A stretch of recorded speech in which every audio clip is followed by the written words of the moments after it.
Hello सब लोग और स्केल स्टोरीज के हेलेन 10 के एक और एपिसोड में आपका स्वागत है। मेरा नाम ब्रैडली सटन है। मैं हीलियम 10 से हूँ। मेरे साथ लियोस गोवियो हैं जो 2015 से अमेजन सेलर हैं और Splice.io के संस्थापक हैं, और हम नेटली को उसका पहला उत्पाद लॉन्च करने में मदद करने के लिए यहाँ हैं। ठीक है, तो इससे पहले कि हम इस एपिसोड पर जाएं जो लिपस्टिक बनाने के बारे में होने जा रहा है, हम नेटली और आप लोगों को बहुत सारी जानकारी दे रहे हैं, इसलिए मैं थोड़ा रुकना चाहता हूँ। हो सकता है कि आप इसे लगातार देख रहे हों, वह इसे लाइव सुन रही होगी।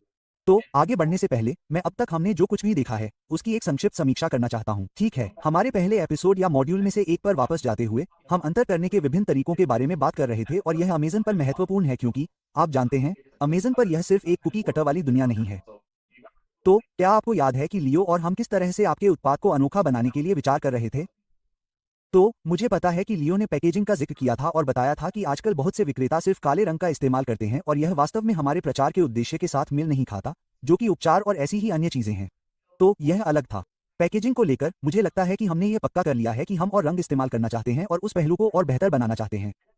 एक और चीज है रत्नों से जड़े पैर या रत्नों से जड़े बूट, जो वास्तव में उत्पाद को अपने आप में अलग बनाते हैं। तो शायद इसे एक इंसेट के रूप में जोड़ना, क्या आप कहेंगे कि यह एक बोनस है? हाँ, एक बोनस, हाँ। और फिर इनसेट होने के साथ साथ हो सकता है कि उस ऐप का होना भी आपको अलग पहचान दिलाए।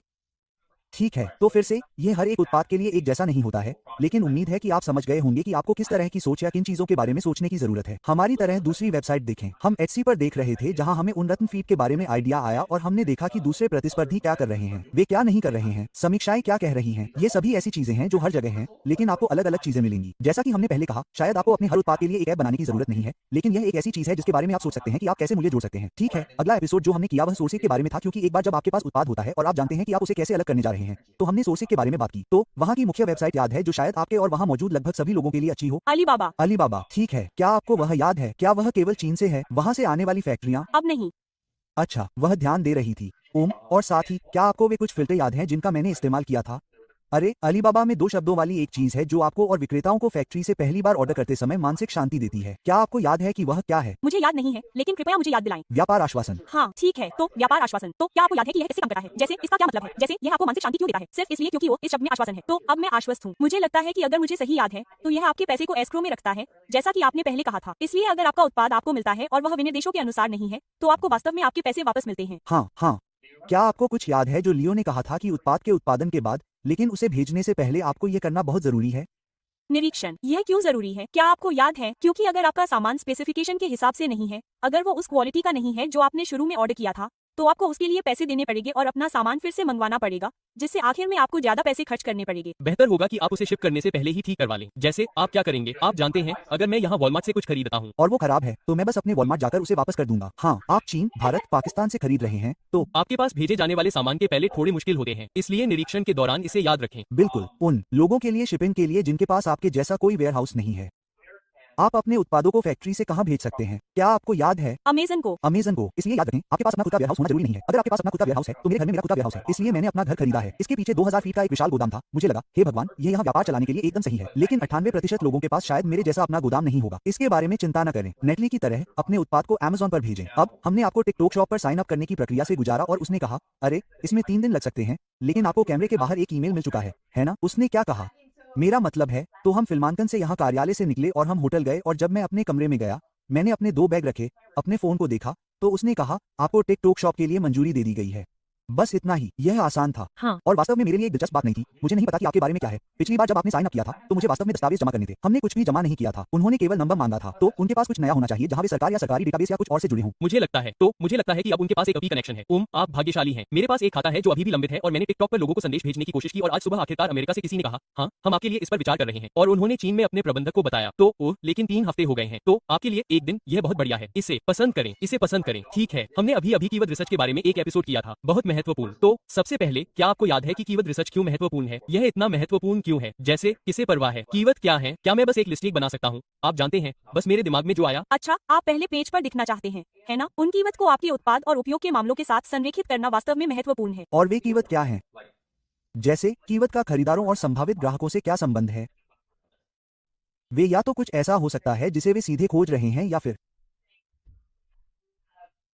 वे उत्पाद से कुछ पाना चाहते हैं।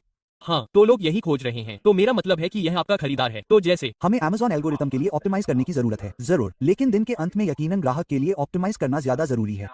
अब मैं आपसे थोड़ी देर में पूछूंगा कि आपको मिले कीवर्ड के स्रोत क्या थे, लेकिन ऐसी कौन सी गैर कीवर्ड चीजें थीं जिन पर हमें ध्यान देने की जरूरत थी, जैसे कि कीवर्ड से कोई लेना देना नहीं था। आपको याद होगा कि हम कोलेजन पेप्टाइड्स और ऐसी ही चीजों के बारे में थोड़ी बात कर रहे थे, जैसे कि कॉफी और ऐसी ही दूसरी चीजों के बारे में। हम ऐसी जानकारियां कैसे प्राप्त करते हैं जिनका कीवर्ड से कोई लेना देना नहीं है। आपको याद है कि हम Amazon पर क्या देख रहे थे? मुझे याद है कि आपकी लिस्टिंग के साथ जो तस्वीरें हैं और उसमें ऐसा टेक्स्ट है जो दिखाता है कि उस उत्पाद का उपयोग किस लिए किया जा सकता है। हाँ, और फिर जिस तरह से आप उन तस्वीरों में क्या है ये देखने के लिए आइडिया पा सकते हैं। वास्तविक Amazon लिस्टिंग में ऐसा क्या है जहां मैं रिव्यू या समीक्षाओं के तहत ग्राहकों को उत्पाद के बारे में क्या पसंद आया और क्या पसंद नहीं आया इसकी जानकारी पा सकता हूं। बिल्कुल। और फिर रूफस के पास और भी बहुत सी चीजें हैं, जैसे अरे रूफस यहाँ जो सवाल पूछ रहा है, क्या मुझे ये सुनिश्चित करने की जरूरत है कि मेरी लिस्टिंग इसका जवाब दे सके। और फिर हीलियम 10 में क्या आपको वह टूल याद है जिसका उपयोग हम हीलियम 10 में कीवर्ड के लिए कर रहे थे? प्रश्नवाचक चिन्ह सेरेब्रो। हाँ, क्या आप जानते हैं कि स्पेनिश में सेरेब्रल का क्या अर्थ है? यह मस्तिष्क से जुड़ी कोई चीज है। हाँ, क्या यह इतालवी में भी ऐसा ही है? एक समान शब्द या नहीं, यह अलग है। ठीक है, खैर हीलिंग 10 के इतालवी ग्राहकों के लिए शायद हमें सेरेब के बजाय एक अलग शब्द का उपयोग करना होगा। यह क्या है? चेरलो। चेरवेलो। ठीक है, सेरेब्रो मेरे लिए उच्चारण करने में थोड़ा आसान है मुझे लगता है, लेकिन असली स्पेनिश में सेरेब को इस तरह उच्चारित किया जाता है, तो थोड़ा बहुत समान। अब अमेजन में एक टूल क्या था? मान लीजिए किसी अजीब कारण से आपके पास हीलियम 10 नहीं है। मेरे पास बस एक अमेजन अकाउंट है जो आपके पास था या जो आपके पास है। कम से कम अपने कीवर्ड रिसर्च को शुरू करने के लिए मैं अमेजन में किस टूल का उपयोग कर सकता हूँ? अगर आप इसे जानते हैं तो आप इसे क्या कहते हैं? वैसे हम आपको यहाँ सुन पाएंगे। यह संक्षिप्त नाम POA है। किसी कारण से एक नया उत्पाद ओवले अवसर में आ रहा है। अवसर के बारे में सोचें तो यह महत्वपूर्ण है। उत्पाद अवसर एक्सप्लोरर महत्वपूर्ण है क्योंकि यह सीधे अमेजन से डेटा है और यह आपकी मदद कर रहा है। और फिर से आप इसे कहाँ पाते हैं? तो याद रखें कि यह आपके मुख्य मेनू के अंतर्गत विकास और उत्पाद अवसर एक्सप्लोरर के अंतर्गत है। तो कीवर्ड प्राप्त करने के लिए यह एक और जगह है। तो यह हमें अगले पहलू तक ले जाता है। एक बार जब हमारे पास हमारे कीवर्ड होते हैं तो आप लिस्टिंग कैसे बनाते हैं? तो हम अभी 100% लिस्टिंग नहीं बनाने जा रहे हैं क्योंकि पहले हमें यह सुनिश्चित करना होगा कि वह ब्रांड जो वह चाहती थी वह उपलब्ध होगा। और यह तय करने के लिए कि एक्ट क्या है। आप जानते हैं 100% यह पुष्टि हो जाती है कि वह उत्पाद ही है क्योंकि हमने कुछ सप्लाई के साथ कुछ संपर्क किया है, लेकिन हमें नहीं पता कि क्या हमारे पास जो जेम फीड है वह होगा या नहीं, क्या हमारे पास वह जिपर बैग होगा जो लियो और AI लेकर आए थे। तो बहुत सारे अगर हैं और इसलिए हम पूरी प्रक्रिया के बारे में नहीं बताने जा रहे हैं, लेकिन चलिए लिस्टिंग की प्रक्रिया के बारे में बताते हैं। अब यह वास्तव में वही है जिसे आप लोग देख रहे हैं। हीलियम 10 लिस्टिंग बिल्डर है और यह संभवतः उस समय से बहुत अलग दिखने वाला है जब आप इसे देख रहे हैं, क्योंकि वास्तव में यह इस फिल्मांकन के समय एक प्रमुख रिफ्रेश से गुजर रहा है। लेकिन लिस्टिंग बनाने के कुछ अलग तरीके हैं। आप इसे खुद से शुरू से बना सकते हैं, लेकिन यहाँ ध्यान दीजिए कि मैंने कुछ मुख्य कीवर्ड कैसे डाले हैं। महत्वपूर्ण बात यह है कि पहले दिन से ही खोजे जा सकने वाले कीवर्ड होने चाहिए। जैसा कि हमने सीखा, जैसा कि लियो ने बताया, आप अब Amazon पर उन शब्दों के लिए खोजे जा सकते हैं जो आपकी लिस्टिंग में है ही नहीं। लेकिन Amazon को लोगों के व्यवहार को देखने और यह समझने में आमतौर पर समय लगता है कि लोग किस तरह से काम कर रहे हैं। लेकिन अगर आप पहले दिन से ही खोजे जा सकने वाले कीवर्ड चाहते हैं जो कि आपके मुख्य कीवर्ड के लिए होने चाहिए, अन्यथा आप उसके लिए विज्ञापन नहीं कर सकते, तो आपको उस कीवर्ड को लिस्टिंग में रखना होगा। लेकिन आप यहाँ कीवर्ड देख सकते हैं जैसे कि tuning forks for healing, tuning forks, tuning forks, tuning forks for healing set. जब हम कहते हैं अरे यहाँ यह वाक्यांश है, तो इसका मतलब यह नहीं है कि आपको इन सभी को कहीं अलग से रखना होगा। ठीक है, आपको बस कम से कम अलग अलग कीवर्ड रखने होंगे। तो ये सभी अलग अलग कीवर्ड हैं जो इस छोटी सूची में हैं। अगर मेरे पास ट्यूनिंग फॉक्स है तो ये सभी अन्य कीवर्ड जिनमें ट्यूनिंग फॉक्स है, तकनीकी रूप से मैं तब तक खोजे जा सकने योग्य हो सकता हूं जब तक मेरे पास अन्य शब्द हैं। तो मेरे लिए tuning forks for healing set का होना चाहिए। अगर मेरे पास यह एक वाक्यांश के तौर पर है तो वास्तव में अब मैं इस वाक्यांश के लिए भी अनुक्रमित हो गया हूं। ट्यूनिंग फॉक्स फॉर हीलिंग, यह इस शब्द का एक छोटा सा भाग है। अब मैंने केवल 36 कीवर्ड डाले हैं। आपने शायद एक बार अपनी सारी रिसर्च कर ली होगी जिसके बारे में हमने बात की थी, तो आपके पास यहाँ 200 कीवर्ड हो सकते हैं। ठीक है, आप अपनी सूची में 200 पूर्ण वाक्यांश नहीं डालना चाहते या नहीं डाल सकते, या फिर आपके पास पर्याप्त जगह नहीं है। आपके पास शीर्षक है, आपके पास बुलेट पॉइंट है, विवरण है, बस आप सबसे महत्वपूर्ण कीवर्ड पर ध्यान केंद्रित करना चाहते हैं। और इसका कारण या जो सबसे महत्वपूर्ण है, हमारे पास एक स्कोरिंग सिस्टम है जिसे प्रतिस्पर्धी प्रदर्शन को कहा जाता है। मैंने उन सभी मुख्य ट्यूनिंग फॉक्स सेट को डाला है जो आपके जैसे हैं, जिन्हें हम यहाँ सेरेब्रो में उपयोग करते हैं। और फिर इस तरह के स्कोर सभी कीवर्ड के आधार पर उनकी लिस्टिंग कैसे बनाते हैं। और फिर यहाँ यह नंबर है प्रतिस्पर्धी प्रदर्शन को। अगर यह 10 में से 10 है तो इसका मतलब है कि इनमें से लगभग सभी प्रतियोगी न केवल इसके लिए रैंकिंग कर रहे हैं बल्कि वे इसके लिए पेज 1 पर भी हैं। ठीक है, तो अगर आपके सभी प्रतियोगी किसी कीवर्ड के लिए पेज 1 पर हैं, तो यह शायद एक अच्छा संकेत है। यह आपके लिस्टिंग में रखने के लिए एक महत्वपूर्ण कीवर्ड है। तो फिर मैं इसी पर ध्यान केंद्रित करता हूँ। तो ठीक है, आप जानते हैं क्या, मैं इसे एक वाक्यांश के रूप में प्राप्त करना चाहता हूँ क्योंकि यह Amazon को एक तरह की प्रासंगिकता भेजता है। अगर मैं अपने शीर्षक में टोन डालता हूं, जैसे किसी अन्य वाक्यांश में थेरेपी एक बुलेट पॉइंट में कहीं था, 128 हर्ट्ज दूसरे बुलेट पॉइंट में था, हीलिंग और इंस्ट्रूमेंट बस बेतरतीब ढंग से मेरे विवरण हैं। लियो, तकनीकी रूप से मैं अभी भी इस पूरे वाक्यांश के लिए खोजा जा सकता हूं क्योंकि वे शब्द वहां हैं। हाँ, यह सही है, लेकिन क्या आप जानते हैं कि इसमें क्या दिक्कत है? हाँ, दिक्कत यह है कि आप उतने प्रासंगिक नहीं हो सकते हैं जितना कोई और है जो स्पष्ट रूप से इस कीवर्ड वाक्यांश का उपयोग कर रहा है। आप जानते हैं, वह क्वेरी बिल्कुल वैसी ही है जैसे आप जानते हैं कि 10 इसे शीर्षक में या यहाँ तक कि बुलेट पॉइंट में से किसी एक में दिखा रहा है। यहाँ तक कि उदाहरण के लिए इसकी कल्पना भी कर सकते हैं। इसलिए अनुशंसा यह है कि शीर्षक लिखें, मुझे पता है कि आप वहां पहुंच रहे हैं, इस तरह से जो समझ में आए, है ना, जो उपयोगकर्ता के लिए समझ में आए, शब्दार्थ की दृष्टि से समझ में आए और उत्पाद का वर्णन करे। जाहिर है उन कीवर्ड या खोज क्वेरी को प्राथमिकता दे जिनकी खोज मात्रा सबसे अधिक है, क्योंकि यही वह है जो आपकी लिस्टिंग पर अधिक ट्रैफिक लाने वाला है। इसलिए वह जो कहता है वह बहुत महत्वपूर्ण है, क्योंकि आप किसी चीज के लिए खोजे जा सकते हैं लेकिन आप बहुत प्रासंगिक नहीं होने जा रहे हैं। एकदम सही उदाहरण, इस हफ्ते मैं वास्तव में अपने एक अकाउंट पर 3 अलग अलग उत्पाद लॉन्च कर रहा हूँ। वे एक तरह से एक पालतू परियोजना की तरह हैं। मैं इसे एक केस स्टडी की तरह कर रहा हूँ, लेकिन वे वास्तविक उत्पाद हैं। मैंने उन्हें चीन से मंगवाया था और खुद नकद पैसे देकर खरीदा था। लेकिन क्या आपको एनीमे और जापानी एनीमे पसंद है? नहीं, मैं उनसे परिचित हूँ लेकिन मैंने उन्हें देखा नहीं है। आपका क्या ख्याल है, लियो? नहीं नहीं, बिल्कुल नहीं। 3 बेहतरीन एनीमे में से एक है जिसका नाम है डेमन स्लेयर। क्या आपने कभी उसके बारे में सुना है? नहीं। ठीक है, तो वैसे भी मेरे पास डेमन स्लेयर का लाइसेंस नहीं है, लेकिन बात यह है, मुझे एक मौका दिखाई दिया क्योंकि खासतौर पर इस फिल्मांकन के समय ऐसी फिल्में आ रही थीं जिनमें हर कोई डेमन स्लेयर में दिलचस्पी रखता था, क्योंकि यह पिछले सीजन की तरह थी और इस तरह की सारी चीजें। और मुख्य किरदार के पास एक किमोनो है जो काले और हरे रंग का चेकर है। तो अगर किसी को काले और हरे रंग का चेकर दिखे तो लोग कहेंगे कि यह डेमन स्लेयर जैसा लग रहा है ना? तो मैंने सोचा कि मैं ऐसी यादृच्छिक चीजें लेकर आऊंगा जिनमें ऐसा हो। ओह, तो जैसे मैंने कुछ पेपर प्लेट बनाई जिन पर वो था, या मेजपोश और ऐसी ही चीजें। लेकिन बात यह है, और ये आपके लिए भविष्य में समझना जरूरी है, मैं सिर्फ ट्रेडमार्क का इस्तेमाल नहीं कर सकता, या आप जानते हैं कि ट्रेडमार्क डेमन स्लेयर है। अगर मैं डेमन स्लेयर डालता हूं तो मुझे अमेज़न से हटा दिया जाएगा या मेरा अकाउंट बंद कर दिया जाएगा। फिर भी मैं चाहता था कि डेमन स्लेयर सर्च किया जा सके। तो मैंने जो किया वो ये कि मैंने कुछ अनोखे आइडिया निकाले, जैसे एक बुलेट पॉइंट में मैंने कहा कि अगर आप अपनी पार्टी के डेमन बनना चाहते हैं या ऐसा कुछ, और फिर कहीं और अगर आप अपने कॉस्ट्यूम कॉस्प्ले या कुछ ऐसा के साथ एक बेहतरीन स्लेयर बनना चाहते हैं। तो मैंने डेमन और स्लेयर को 2-3 बार लिखा ताकि ये पक्का हो जाए कि मैं इंडेक्स हो जाऊं, और मुझे इंडेक्स कर दिया गया। लेकिन बात ये है, डेमन स्लेयर से जुड़े कीवर्ड पर विज्ञापन शुरू करने में मुझे काफी दिक्कत हो रही है, क्योंकि ये पेपर प्लेट की तरह है। ऐसा कुछ भी नहीं है जिसे अमेज़न एआई या बस स्वाभाविक रूप से तुरंत पहचान ले। अरे, इसका एनीमे से कुछ लेना देना है। और इसकी वजह ही ये है कि मैं शो के टाइटल का सटीक वाक्यांश कहीं भी नहीं डाल पाया, और इसलिए मैं बहुत ऊंची बोली लगा रहा हूं, और मैं ऐसा नहीं कर सकता। मैं अभी ये सब तरकीबें आजमाने की कोशिश कर रहा हूं, मैं इस कीवर्ड के लिए प्रासंगिक कैसे बनूं। लेकिन फिर से आपको ये समस्या नहीं होने वाली है, क्योंकि अरे, अगर टोन थेरेपी आपका सबसे महत्वपूर्ण कीवर्ड है तो डेमन स्लेयर मेरा सबसे महत्वपूर्ण कीवर्ड है। अगर टोन थेरेपी आपका सबसे महत्वपूर्ण कीवर्ड है तो आपको मेरे जैसा कुछ धूर्ततापूर्ण नहीं करना होगा कि मैंने यहाँ कहीं टोन लिखा और फिर यहाँ थेरेपी लिखी, और फिर अमेज़न को इसे एक साथ रखने में परेशानी हो सकती है। आप बस टोन थेरेपी लिख सकते हैं, और फिर अब अमेज़न को लगता है, अरे, इसका टोन थेरेपी से कुछ लेना देना है। आप जानते हैं, अंततः इसे सीख ही जाना चाहिए। क्योंकि अचानक लोग टोन थेरेपी में अलग अलग चीजें खोज रहे हैं, वे सभी आपके उत्पाद को देख रहे हैं और इंटरेक्ट कर रहे हैं। खैर, अमेज़न को आखिरकार पता चल ही जाएगा। अगर मैं कुछ हफ्तों तक कुछ नहीं करता हूं और अचानक डेमन स्लेयर के दूसरे सामान खरीदने वाले लोग मेरे सामान खरीदने लगते हैं, तो अमेज़न को पता चल ही जाएगा। लेकिन फिर से, इस तरह के बहुत से सामान को आप पहले दिन से ही सर्च करने लायक बनाना चाहते हैं। खैर, कीवर्ड ऑप्टिमाइजेशन के बारे में यहाँ एक छोटी सी बात है। तो लियो, क्या आप इस बारे में थोड़ी बात कर सकते हैं कि उसे सिर्फ स्को को देखकर यह नहीं कहना चाहिए कि मैं इसे यहाँ वाक्यांश के रूप में इस्तेमाल करने जा रहा हूँ। कीवर्ड और फिर शब्दार्थ और उपयोग के मामले और समीक्षाओं से मिली जानकारी को कैसे लाना है, इसके पीछे क्या सोच है। अगर वह इसे शुरू से लिखने जा रही है तो वह इन सबको एक साथ कैसे जोड़ सकती है। हाँ, तो मुझे लगता है यहाँ एक बहुचरणीय दृष्टिकोण है जिसका मैं सुझाव दूंगा। आप या तो सभी कीवर्ड ले सकते हैं। मैं यह मान रहा हूं कि आपके पास पहले से ही एक गूगल शीट या एक्सेल फाइल होगी जहां आपने उत्पाद अनुसंधान से लेकर लिस्टिंग बनाने तक की अपनी यात्रा का दस्तावेजीकरण किया है। लेकिन आप जानते हैं, इस मामले में 10 आपको 36 कीवर्ड दे रहे हैं। आपके पास उनमें से 200 हो सकते हैं। इसलिए यह मानते हुए कि आपके पास वे सभी हैं, आप जानते हैं, आपकी गूगल शीट में, ठीक है, और फिर अंततः आप खोज मात्रा या रूपांतरण दर के आधार पर फिल्टर कर रहे हैं जो ब्रांड एनालिटिक्स या खोज क्वेरी प्रदर्शन रिपोर्ट डेटा आपको दे रहा है। तो अब आपके पास कीवर्ड की एक प्राथमिकता सूची है, उन मीट्रिक्स द्वारा फिल्टर या सॉर्ट की गई है जिन्हें आप सबसे महत्वपूर्ण मानते हैं, ठीक है। इसलिए यह मानते हुए कि आप खोज मात्रा या रूपांतरण दर के बाद जा रहे हैं, ठीक है, अब आपके पास शीर्ष 10, 15, 20 कीवर्ड हैं जो उस मानदंड को पूरा करते हैं। उन कीवर्ड को, उदाहरण के लिए, शीर्षक के लिए प्राथमिकता दी जानी चाहिए। शीर्षक सबसे महत्वपूर्ण संपत्ति है, या मैं इसे ऑन पेज सेव तत्व कहूंगा जिस पर आपका नियंत्रण है। सही है। तो अब आप अपने शीर्षक में इन कीवर्ड को इस तरह जोड़ना शुरू करना चाहते हैं कि यह सही ढंग से प्रवाहित हो और समझ में आए, लेकिन इसे इस तरह से लिखा गया हो कि जब उपयोगकर्ता इसे पढ़ रहे हों तो उनका ध्यान आकर्षित हो और साथ ही पहले पृष्ठ पर अन्य 48 खोज परिणामों के साथ हो। यह बहुत महत्वपूर्ण है क्योंकि कुछ लोग यहाँ अच्छा काम नहीं करते हैं, और ब्रैडली ने एक अन्य एपिसोड में भी इसका उल्लेख किया है। लंबा ब्रांड नाम रखना अच्छा नहीं है क्योंकि यह आपके शीर्षक से बहुत सारी जगह ले लेता है, और यह आपके लिए महत्वपूर्ण है क्योंकि यहीं पर आपको उन कीवर्ड को जोड़ना चाहिए जिनका उपयोग किया जा रहा है। शीर्षक को प्राथमिकता दें, अपने शीर्ष कीवर्ड खोजें और इसे इस तरह लिखें कि यह सही ढंग से प्रवाहित हो।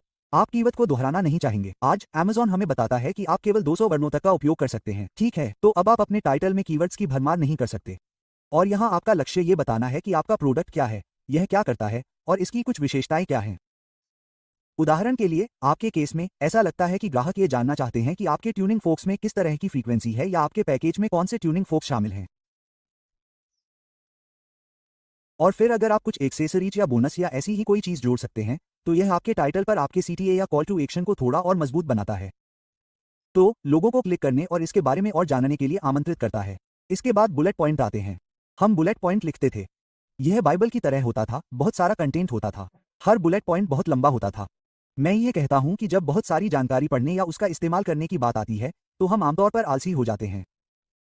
इसलिए Amazon का पेज या प्रोडक्ट लिस्टिंग पेज इस तरह से डिजाइन किया गया है कि टाइटल के बाईं ओर मौजूद इमेज को प्राथमिकता दी जाए, क्योंकि हम अक्सर बाएं से दाएं पढ़ते हैं, है ना? इसलिए आमतौर पर कोई खरीदार इमेज को देखेगा। इसलिए इमेज में आप अपने प्रोडक्ट के बारे में सब कुछ समझाना चाहते हैं और तकनीकी रूप से कहें तो उन्हें बुलेट पॉइंट पढ़ने की जरूरत भी नहीं होनी चाहिए।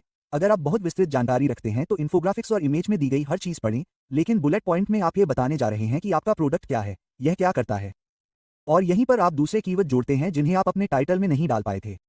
ठीक है, तो इन्हें सेकेंडरी कीवर्ड कहते हैं। ये आपके बुलेट पॉइंट में जाते हैं और फिर आपके पास एक और हिस्सा होता है, मान लीजिए रियल एस्टेट, जिस पर आपका नियंत्रण होता है, जो कि विवरण है। अक्सर जब आपके पास एक जोड़ कंटेंट होता है तो विवरण बदल दिया जाता है, लेकिन बैक एंड में यह अभी भी मौजूद होता है। और अगर आप अपने पेज के सोर्स कोड को देखें तो यह अभी भी मौजूद है। तो सर्च इंजन जैसे गूगल, वे उस कंटेंट को पढ़ेंगे और उसे इंडेक्स करेंगे, जिससे आप बाहरी सर्च इंजन पर भी ज्यादा प्रासंगिक हो सकते हैं।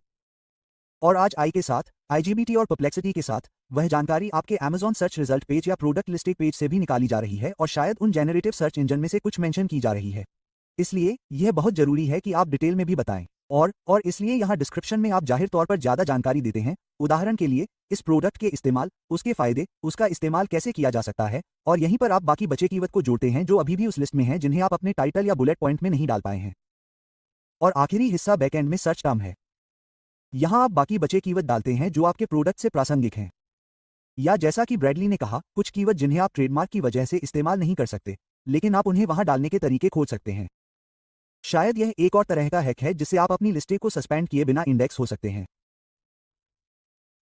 और इसी तरह मैं आपकी लिस्टिंग के अलग अलग सेक्शन में कीवर्ड लिस्ट को प्राथमिकता देता हूं। मुझे पता है कि हम दूसरे एपिसोड में इमेज के बारे में बात कर रहे थे, लेकिन इमेज को उसी तरह की प्राथमिकता के साथ डिजाइन करना है ना? उदाहरण के लिए मुख्य इमेज पर जोर देना और फिर उसी तरह के कीवर्ड को फॉलो करने वाली इमेज। इसलिए आप Amazon को बताना चाहते हैं, खासकर जब एल्गोरिथम की बात हो, एक ही तरह की कहानी और अपनी पूरी लिस्टिंग में एक जैसी और सुसंगतता बनाए रखना, ताकि आप विषय से बहुत ज्यादा न भटकें, क्योंकि इससे एल्गोरिथम भ्रमित हो जाता है और वे उस चीज पर ध्यान नहीं दे पाते हैं जिसके बारे में आप वास्तव में हैं। समझ में आया? हाँ बिल्कुल। तो याद रखें कि यह एक संतुलन है जिसे हम जानते हैं कि हम Amazon एल्गोरिथम के लिए संतुलन बना रहे हैं। यहीं पर कीवर्ड की भूमिका आती है, लेकिन हम अपने ग्राहकों के दिल तक पहुंचने की भी कोशिश कर रहे हैं। मुझे लगता है कि इसे लेकर बहुत ज्यादा नाटकीय होना चाहिए। और आप ये कैसे करते हैं? आप इस बारे में बात करते हैं कि वे इसका उपयोग कैसे करेंगे। उन 10 बिंदुओं के बारे में बात करें जो ये हल करता है। ये किन समस्याओं का समाधान करता है, ये किन डरों को दूर करता है। आप जानते हैं, अगर यह उत्पाद आप जानते हैं वो ऐसा कर सकता है, वो आप जानते हैं। और लिस्टिंग में आप वास्तव में किस तरह की भावनात्मक प्रतिक्रिया उत्पन्न कर सकते हैं, क्योंकि हर बार जब आप एक भावना पैदा कर सकते हैं तो यह आपको सौदा बंद करने के और करीब ले जाता है। क्योंकि याद रखें, एक नए ब्रांड के रूप में लोग आपके ब्रांड से बंधे नहीं हैं। आप जानते हैं, नाइकी की तरह उन्हें इसके बारे में बहुत अधिक चिंता करने की जरूरत नहीं है। उन्हें सबसे अच्छी तरह से तैयार की गई लिस्टिंग बनाने की जरूरत नहीं है, क्योंकि वे किसी को बदलने की कोशिश कर रहे हैं। अमेजन पर नाइकी के जूते खरीदने वाले 90% लोग नाइकी के जूते खरीदने के लिए अमेजन पर जाते हैं। हाँ, उनके पास कोई लिस्टिंग नहीं हो सकती है और उन्हें बस एयरफोर्स 1 या जो भी वे करने जा रहे हैं उसे कहने की जरूरत है, क्योंकि ब्रांड बहुत शक्तिशाली है। आप जानते हैं, स्टेनली कप, टपरवेयर, आप शायद ऐसे कुछ ब्रांडों के बारे में सोच सकते हैं, है ना? हाँ। हम तीनों यहाँ हैं और आप सभी वहाँ हैं। हमारे पास उस तरह की ब्रांड शक्ति नहीं है, और इसलिए हम कैसे परिवर्तित करें? हमें किसी को यह समझाने में बहुत अधिक काम करना पड़ता है कि उन्हें हमारा उत्पाद क्यों खरीदना चाहिए। और फिर शुरुआत में यह और भी महत्वपूर्ण हो जाता है, क्योंकि हमारे पास बहुत कम समीक्षाएं होती हैं और इसलिए बहुत अधिक सामाजिक प्रमाण नहीं होते हैं। तो वैसे भी यह उन तरीकों में से एक है जहां हम इसे शुरू से ही लिख सकते हैं। अब क्या होगा अगर आप जानते हैं कि अंग्रेजी आपकी पहली भाषा है? हो सकता है कि आप में से कोई Amazon USA पर बेचने की कोशिश कर रहा हो, अंग्रेजी आपकी पहली भाषा नहीं है। यहाँ आई की भूमिका आ सकती है, और फिर से यह अलग होने जा रहा है, लेकिन आप वास्तव में यहाँ अपने उत्पाद की विशेषताओं को डाल सकते हैं। ओह, आप लोग अभी हीलियम 10 में जो देख रहे हैं वह और भी ज्यादा एडवांस है, लेकिन फिर मैं इसका इस्तेमाल भी करते हैं। जाहिर सी बात है कि मैं अंग्रेजी बोलता हूँ,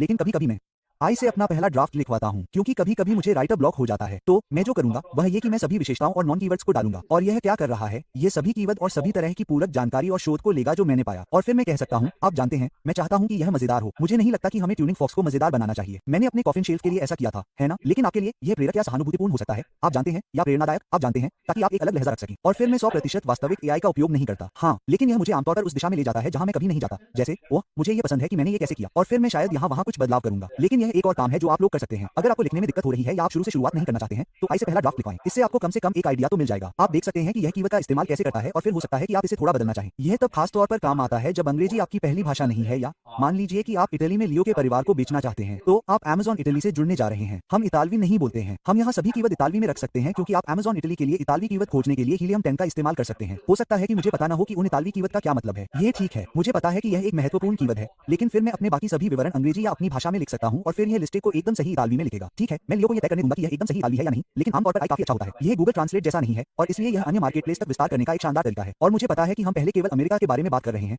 लेकिन यह कुछ ऐसा है जिसे आपको अपने अल्पकालिक से दीर्घकालिक रोडमैप में रखना चाहिए, जैसे कि मैक्सिको, इटली और संभावित रूप से जापान आदि तक विस्तार करना। और इसलिए आपको यह नहीं सोचना चाहिए कि आपको वहां लिस्टिंग बनाने के लिए उन भाषाओं को जानने की आवश्यकता है। तो फिर से आजकल आई निश्चित रूप से मदद कर सकता है। वर्षों से मैं बिना आई के सैकड़ों लिस्टिंग बना रहा था। कभी कभी मुझे आश्चर्य होता है कि मैंने ये कैसे किया, लेकिन दोस्तों आप भाग्यशाली हैं कि आप ऐसे समय में हैं जहां आई है जो आपकी मदद कर सकता है। आपने देखा कि लियो उत्पाद अनुसंधान और अन्य सभी चीजों के लिए इसका कितना उपयोग कर रहा था। यह लिस्टिंग में भी मदद कर सकता है। और मैं यहाँ एक बात जोड़ना चाहता था, ब्रैडली, यह आप लोगों के लिए एक सुझाव है। नेटली, हाँ, ओह आप जानते हैं जब मैं 2017 में था, ओह तब आई नहीं था। दरअसल 7, 8, 9 से लेकर हाल तक, ओह मैं गूगल के लिए बहुत सारे विज्ञापन लिखता था, ओह, और इसलिए उस समय हम हेडलाइन एनालाइजर नामक टूल का उपयोग करते थे जो मार्केटिंग इंस्टीट्यूट द्वारा बनाया गया था, जो मूल रूप से किसी विशिष्ट शीर्षक के भावनात्मक स्वर की गणना करता था, है ना? क्योंकि हम चाहते थे कि हमारे विज्ञापन गूगल पर वास्तव में उच्च क्लिक थ्रू दर प्राप्त करें, क्योंकि उच्च क्लिक थ्रू दर का अर्थ है प्रति क्लिक कम लागत। और इसलिए हम इन सभी शीर्षकों को इस हेडलाइन एनालाइजर के माध्यम से स्कैन कर रहे थे और यह बता रहे थे कि वो स्वर सकारात्मक है या नकारात्मक। तो यह कुछ ऐसा है जो मैं अभी भी करता हूं। अब मैं इसे आई के साथ करता हूं, लेकिन आप अपने शीर्षक, अपने बुलेट पॉइंट को कॉपी कर सकते हैं और पूछ सकते हैं, न्यायाधीशों क्या यह सकारात्मक लग रहा है? क्या मैं सकारात्मक भावना व्यक्त कर रहा हूं या यह नकारात्मक है? अगर यह नकारात्मक या तटस्थ है तो आप इसे ठीक करना चाहते हैं, आप सकारात्मक होना चाहते हैं। याद रखें, अंततः हर उत्पाद एक समस्या को हल करने की कोशिश कर रहा है। चाहे वह कोई ऐसा उत्पाद हो जिसे आप ले रहे हैं, कोई सप्लीमेंट जो किसी चीज को ठीक करने की कोशिश कर रहा हो, उनके पेट की सेहत या कुछ और, या कोई भौतिक उत्पाद हो, एक कंप्यूटर हो, आप फिर भी एक समस्या को हल करने की कोशिश कर रहे हैं। आपको किसी चीज की जरूरत है और आप उसका समाधान ढूंढ रहे हैं। और इसलिए अगर आपके संदेश के माध्यम से वह समाधान सकारात्मक लगता है तो मुझे लगता है कि ग्राहक को आपके ब्रांड से पहले से ही और अधिक जुड़ाव महसूस करने में मदद मिलती है। तो एक बार जब आप अपनी लिस्टिंग बना लेते हैं तो अब आप उसे Amazon पर कॉपी कर देते हैं। आपको ये केवल एक बार करना होगा, क्योंकि भविष्य में जब आप लिस्टिंग में बदलाव करना चाहते हैं तो आपको बस इस बटन लिंक लिस्टिंग को दबाना होगा और यह उसे Amazon से लिंक कर देगा और यह उसे अपलोड कर देगा। लेकिन पहली बार, कम से कम जब हम ये कह रहे थे, कौन जानता है, हो सकता है कि जब तक आप ये देख रहे हो तब तक हमारे पास एक बटन है जहां आप इसे Amazon पर पुश कर सकते हैं। लेकिन आप वास्तव में किसी लिस्टिंग को कॉपी और पेस्ट कैसे करते हैं? आप यहां जाते हैं और फिर आप उत्पाद जोड़ने के लिए जाते हैं और आप आगे बढ़ने जा रहे हैं और यहां अपना संक्षिप्त शीर्षक डालने जा रहे हैं। यह सोचेगा कि आप Amazon पर मौजूद किसी मौजूदा उत्पाद को खोज रहे हैं। आप नहीं हैं, आपको बस नहीं पर क्लिक करना है। मैं बस एक नई लिस्टिंग बना रहा हूं, आप बस उन्हें कॉपी और पेस्ट करें। आप जानते हैं, शीर्षक, बुलेट पॉइंट, विवरण आदि। कुछ अन्य फील्ड हैं जिन्हें आपको भरना होगा, जैसे कि यह कह सकता है कि इसमें बैटरी है या मूल देश क्या है। यह आपको बताएगा कि लिस्टिंग के कौन से पहलू हैं। मैं आपको दिखाता हूं कि यह कैसा दिखता है, यह बैकएंड में कैसा दिखता है। तो उत्पाद विवरण वह जगह है जहां आप आइटम का नाम देखते हैं, वह एक शीर्षक है। ओह वहां ब्रांड है, आपको निर्माता डालना होगा। यहाँ विवरण है, यहाँ बुलेट पॉइंट है। जेनेरिक कीवर्ड बैकएंड कीवर्ड की तरह हैं। इन सभी अन्य को आपको शायद उन्हें भरना चाहिए। अगर मैं यह सामान्य रूप से कर रहा होता तो मैं करता, पर मैंने इसे इसलिए नहीं भरा क्योंकि यह एक परीक्षण था। आपको रंग, अवसर और थीम और ऐसी ही कई चीजें भरनी होती हैं। और बेशक आपको तस्वीरें और फिर उत्पाद की कीमत, और अगर कोई सेल चल रही है तो ऐसी ही अन्य चीजें भरनी होती हैं। तो सेलर सेंट्रल में ये कुछ इस तरह दिखता है। यह वह जगह है जहां आप अपनी लिस्टिंग को मैनेज करते हैं और इसलिए आपको कम से कम एक बार अपनी लिस्टिंग तैयार होने के बाद यही करना होगा। और फिर एक बार जब आपकी लिस्टिंग तैयार हो जाती है तो ये कुछ इस तरह दिखता है जैसा हम देखते आ रहे हैं। ये शीर्षक है। अमेज़न वास्तव में अभी एक बदलाव से गुजर रहा है, जहां या मेरा मतलब है कि उन्होंने शायद 6 महीने या 1 साल पहले इसकी घोषणा की थी, जहां यह अब 2 भाग वाला शीर्षक हो सकता है। आप इसे थोड़ा रोल आउट होते हुए देख सकते हैं, जहां ये सिर्फ नाम हो सकता है और फिर इस छोटे से सबटेक्स्ट में कुछ खासियतें होंगी। तो अगर ऐसा ही होने वाला है तो जब तक आपका उत्पाद लॉन्च होगा हमें इसमें थोड़ा बदलाव करना पड़ सकता है, लेकिन अभी के लिए यह वैसा ही है जैसा कि पिछले 15 सालों से है। यहाँ बुलेट पॉइंट आते हैं। अगर आप यहाँ नीचे स्क्रॉल करें तो एक उत्पाद विवरण है, और ध्यान दें हम इस बारे में दूसरे एपिसोड में बात करने जा रहे हैं। यह क्या है? क्या यह एक नियमित उत्पाद विवरण है? लियो, इसे ए जोड़ कंटेंट या प्रीमियम कहा जाता है। प्रीमियम यह वह है जिसे आप बाद में अपने उत्पाद के बारे में थोड़ी और जानकारी देने के लिए डिजाइन करने जा रहे हैं। यह मोबाइल पर विशेष रूप से महत्वपूर्ण है क्योंकि मोबाइल डिवाइस पर आपकी लिस्टिंग सबसे अलग दिखती है और इसलिए आपको अधिक जानकारी प्रदान करने के लिए वहां अच्छा काम करने में कुछ समय बिताने के लिए प्रोत्साहित किया जाता है। तो यह भी एक अच्छा तरीका है जहां आप उन उत्पादों के पूरक के रूप में एक वीडियो जोड़ सकते हैं जिन्हें आप भविष्य में बेचेंगे। और हाँ, यह आपके उत्पाद लिस्टिंग पेज पर एक जगह है जहां आप जाकर वह जानकारी दे सकते हैं जो आप टेक्स्ट के जरिए नहीं दे पाए हैं, जैसे कि आपके बुलेट पॉइंट या डिस्क्रिप्शन में। याद है जब मैंने डिस्क्रिप्शन कहा था, टेक्स्ट डिस्क्रिप्शन को आपके ए जोड़ कंटेंट से बदल दिया जाता है। तो अगर आप यहां ध्यान दें तो Amazon ने टेक्स्ट के उस वास्तविक हिस्से, पैराग्राफ को सिर्फ तस्वीरों से बदल दिया है। और जब आप इसे जोड़ेंगे तो यही आपकी लिस्टिंग को पूरा करेगा। तो यह रहा दोस्तों नेटली, और उम्मीद है कि आप लोग लिस्टिंग बनाने के मूल सिद्धांतों को जानते होंगे। अब लिस्टिंग लाइव होने के बाद आप इसे कितनी बार अपडेट करते हैं? लियो, जैसे हर 6 महीने में एक बार, हर महीने में एक बार, हर 3 महीने में एक बार, जैसे नए कीवर्ड या कुछ नए उपयोग के मामले की तलाश में। ब्रैडली, मैं अपनी लिस्टिंग पर नजर रखने की कोशिश करता हूं, कुछ खास टूल्स का इस्तेमाल करके जो आपको आपके नीचे को मॉनिटर करने की सुविधा देते हैं और अगर आपके प्रतिस्पर्धियों ने कुछ बदला है तो आपको अलर्ट देते हैं। इसलिए महीने में कम से कम एक बार आपको उसे रिफ्रेश करना चाहिए। यह इसलिए भी जरूरी है क्योंकि Amazon क्या करता है और उन्होंने अपने कुछ पेपर्स में इस बारे में बताया है। जब आप अपनी लिस्टेक को रिफ्रेश करते हैं तो आप दरअसल एल्गोरिथम को रीइंडेक्स करने के लिए प्रेरित करते हैं। इसलिए अगर आपकी लिस्टेक में कुछ गड़बड़ है तो जब आप कुछ अपडेट करते हैं, खासकर आपके पेज पर कुछ भी, तो Amazon उसे रिफ्रेश करने के लिए मजबूर हो जाएगा, है ना? और इससे आपको अपनी गड़बड़ियों को ठीक करने का मौका मिलता है, लेकिन मुझे लगता है कि हफ्ते में एक बार अपडेट करना ज्यादा है। लेकिन आपको इसे जरूर अपडेट करना चाहिए क्योंकि सर्च का व्यवहार अक्सर बदलता रहता है। आज लोग इसे टर्निंग फोक्स कहते हैं। हो सकता है कि कल कोई बड़ा ब्रांड कुछ ऐसा ही लॉन्च करे, लेकिन उसका नाम अलग हो और इसलिए अब अचानक आपको यह नया कीवर्ड दिखता है जो लोकप्रिय हो गया है ना? तो आप उसे अपनी लिस्टेग में जरूर जोड़ना चाहेंगे। एक चीज जिस पर मैं ज्यादा ध्यान देने के लिए कहूंगा वह है आपके ब्रांड एनालिटिक्स और सर्च टर्म रिपोर्ट, है ना? क्योंकि यहीं से आप देख सकते हैं कि यूजर किस तरह के कीवर्ड सर्च कर रहे हैं जिससे आपकी लिस्टेग पर ट्रैफिक आता है। और इसलिए अगर आपको कुछ ऐसा दिखता है जिसका इस्तेमाल आप अपनी लिस्टेग में नहीं कर रहे हैं तो आपको अपनी लिस्टेग को अपडेट करना चाहिए। तो एक और बात, जब आपकी लिस्टेग तैयार हो जाए तो आपको यह सत्यापित करना चाहिए कि वह खोज योग्य है या जैसा कि हम कहते हैं इंडेक्स किया गया है। हो सकता है कि आपकी लिस्टेग में वह कीवर्ड हो, लेकिन यह हमेशा गारंटी नहीं देता कि वह खोज योग्य होगा, कुछ अजीब एल्गोरिथम कारणों से। कभी कभी आपकी लिस्टेग होती है लेकिन Amazon कहता है नहीं, मुझे नहीं लगता कि यह कोई महत्वपूर्ण कीवर्ड है, इसलिए हम आपको उसके लिए खोज योग्य भी नहीं बनाने जा रहे हैं। तो आप किसी खास कीवर्ड पर विज्ञापन नहीं कर पाएंगे जब तक कि आप खोजे जाने योग्य या इंडेक्स न हो। और ऐसा करने का एक तरीका है हीलियम 10 के इंडेक्स चेकर का उपयोग करना। मैंने अभी यहाँ इस प्रतिस्पर्धी की सूची डाली है। ऐसा कौन सा कीवर्ड है जिसके बारे में आप जानते हैं कि वे संभवतः खोजे जा सकते हैं? यह सूची यही है। मुझे कुछ कीवर्ड दीजिए। Tuning focus. ट्यूनिंग फोक्स, ठीक है, मुझे यहाँ ट्यूनिंग फोक्स डालने दीजिए। मुझे एक और दीजिए। हीलिंग सेट के लिए ट्यूनिंग फोक्स। हील एक सेट, हाँ ठीक है। अब मुझे एक कीवर्ड दीजिए जो यादृच्छिक रूप से ऐसा हो जिसके लिए आप ऐसा न कर पाएं कि वह खोजा जा सके। मैं एक करने जा रहा हूँ, सुमो कुश्ती। सही। एक और कीवर्ड के बारे में क्या? जो आपको पसंद हो, कोई शायद सीमावर्ती हो या आपको पूरा यकीन हो कि वह लाल सेब न हो। लाल सेब, ठीक है। तो फिर यह कैसे काम करता है? ये 3 अलग अलग तरीकों से जांच करने जा रहा है। क्या ये खोजे जा सकता है? और आप इस आखिरी को देख रहे हैं। चेक मार्क का मतलब है हाँ ये खोजे जा सकता है। हाँ, हीलिक्स सेट के लिए, ट्यूनिंग फोक्स के लिए ये सर्च करने योग्य या इंडेक्स है, लेकिन सुमो रेसलिंग और रेड एप्पल के लिए नहीं। ठीक है, तो यह बस एक आखिरी स्टेप है जिसे आपको उठाना है। यह न मान ले कि अरे मैंने लिस्टिक बिल्डर का इस्तेमाल किया है ना, मैं चेक मार्क लगा पाया। वैसे लिस्टिक लिखते समय यह ऐसे ही काम करता है। उदाहरण के लिए हीलिंग टोन थेरेपी, है ना?